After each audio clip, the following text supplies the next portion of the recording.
এতক্ষণ আমরা শ্রীধাম নবদ্বীপ লীলা আস্বাদন করলাম। তার আগে আরেকটি কথা বলি যে কিছুক্ষণ আগে একজন ভক্ত আমাকে কিছু টাকা দক্ষিণা দিয়েছে, জানি না কি বাসনা নিয়ে দিয়েছে। তার মনের আশা যেন ভগবান পূর্ণ করে।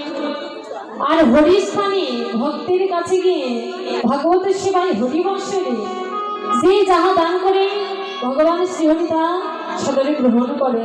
তাই আশীর্বাদ করবেন সে ভক্তের যেন মনোবাসনা পূর্ণ হয়।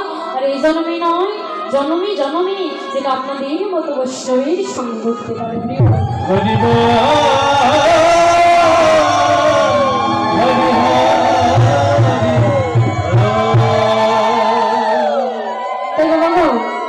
এখন এই নবদ্বীপ লীলাকে ভক্তের হৃদয় মন্দিরে বিশ্রামে রেখে আমরা শ্রীমতী রাধারানীর জয় ধ্বনি করে মধুময় শ্রী মধুর বৃন্দাবনে প্রবেশ করি। কি বাবা, রাধা নামে ধ্বনি করবেন তো?